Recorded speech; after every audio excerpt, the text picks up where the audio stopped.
one works. Welcome to another ETMF podcast, RBG 33 at Call of Duty, destroying people. I didn't really do much this game, 23 kills, but you'll see by the end of the game why. The name of this video is J's for the whole team. I want to get into a little bit about the patch that just came out for Call of Duty. David Vanderhaar said on Twitter, I believe 2 or 3 days ago, that they were going to do some weapon balancing for the SMGs and assault rifles, which to me basically means that we are going to stop seeing SMGs dominate at extreme distances like their sniper rifles. We're going to see assault rifles beat them out a little bit more, and we're going to see SMGs perform a little bit better at close range, which is basically how a gun is supposed to work when it's a submachine gun and it's going up against an assault rifle. You are supposed to win the close battles and lose the long ones. But the bigger issue, or the bigger thing that came out of this this Twitter stream that David Vanderhaar had, is that they are going to, ooh, I got blasted right there. They're going to do some big time patches. By the time you hear this, it would have already happened. They're going to do some patches to the Vesper. Anybody that knows, if you go around the corner, you see someone with the Vesper, you know you're automatically dead, because at close range, that gun absolutely melts. I don't think they're going to, or they have, did anything to the fire rate, but what they are going to do, if I'm not mistaken, is increase the recoil on that gun, so that maybe when you go around the corner, and if you don't have a Vesper, just maybe you will be able to survive the destruction that is the Vesper. Up close, the Vesper is just a monster. So I think what they're going to do is they're going to make it so that the Vesper does not destroy you when you are up close. It's going to give people who don't run with the Vesper all the time a little bit of a chance to survive those close quarter encounters that happen all the time in Call of Duty.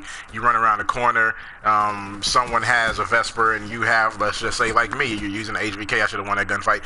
You're using an HVK, and you run around the corner, and they have a Vesper. It's just complete dread on your face, because you know, oh shit, I'm gonna die immediately.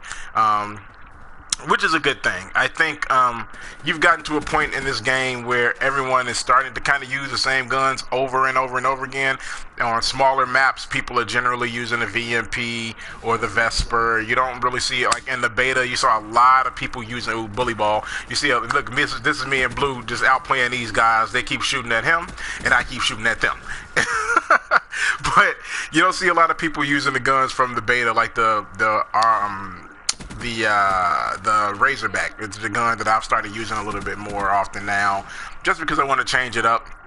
I've been using a couple more submachine guns and assault rifles. You see, in this gameplay, I'm using the HVK, and on this HVK, I think I'm running Elo sight, long barrel, and stock, and maybe grip. So I'm trying to use different guns, because it just, you know, it keeps the game fresh.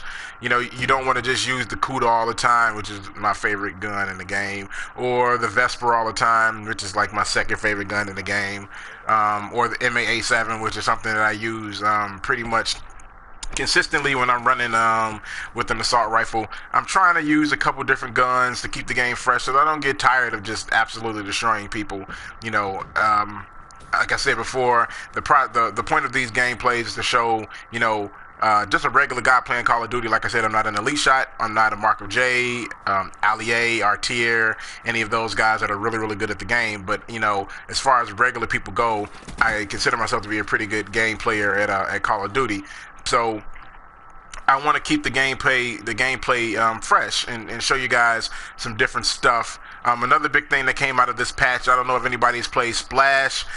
You've seen people glitching in between the game, like in between the map. You've seen people on top of the tubes getting the complete unfair advantage. The board is actually pretty good. I actually kind of like Splash a hell of a lot more than I like Rise or something like that. But I'm starting to really like Splash, and you know, the way that the gameplay flows towards the middle and the outside, like it keeps it kind of it keeps the gameplay balanced. But what was keeping it unbalanced is the fact that people were glitching the board, and it was pretty bad. So that's another one of the things that's coming through with the patch, the latest patch for Call of Duty. I think it's a really good patch. I think normalizing submachine guns and assault rifles is a really good patch as well. And I think that the Vesper did need a little bit of a nerf, because at this point it was a god gun. There was nothing that you could do to beat out a Vesper, especially in the hands of someone who's really used to the recoil on the gun.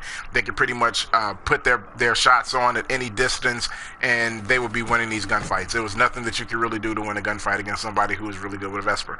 So maybe now with this patch, it'll give other guns a little bit of a fighting chance in those close encounters. And yeah, I think the game is going to be better. I think Treyarch is really good at keeping this. I go on a little streak right here where I just take out everybody who's using a specialist. That's one.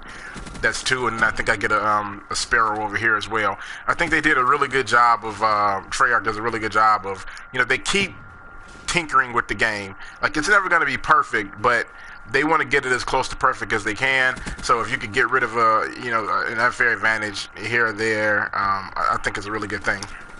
I think I outplayed this guy pretty bad. Yeah.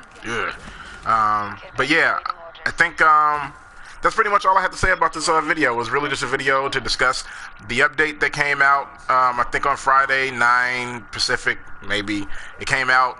I think a lot of people enjoyed using the Vesper, and I know a lot of people enjoyed the Vesper being completely overpowered. Fuck you. I hope you have a very difficult time using it now. This is RBG33. I'm going to let the gameplay finish out. ETMF Podcast. Peace. Oh no, Blue just joined the party. What's up, Blue? Blue's not going to talk yet. Okay. I was muted. Oh, he was muted, everybody. There's Blue. Sorry about that. I was just doing passing out those J's. Yeah, I was. Yeah, I haven't told him what the J's stand for yet. I'll tell him at the end of the video. I was just doing a video about the patch that came out on Friday. Do you know what was in the patch? Because I'll say it again. They nerfed the Vesper. That was one. They gave it like a lot. I think they may have increased the recoil by like 40%. So it kicks up. Like if you were shoot at a wall at the Vesper, I think I don't know if it was Goblin or T-Man. Somebody did a video of it. But if you would shoot the Vesper at a wall, it would go straight up. Like that's what the recoil did. It would go straight up.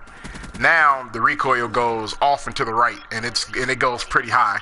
So it's gonna take some. You're gonna have to be really good to get your kills at a distance. Yeah, because you used to be able to get kills with that gun from any fucking range, and it was like nothing anybody could do. I was just gonna say good, because it would seem like you get easy kills with the gun. Yeah, you could, but now it's gonna, people are gonna have to get used to that before they can just start dominating with it again. But this is the end of this video, and as you can see, the Nope Clan, everybody in the Nope Clan has 23. Number 23 is Michael Jordan's number. J's for the whole team. This is ETMF Podcast, RBG33, Nope Clan, and we out. Peace!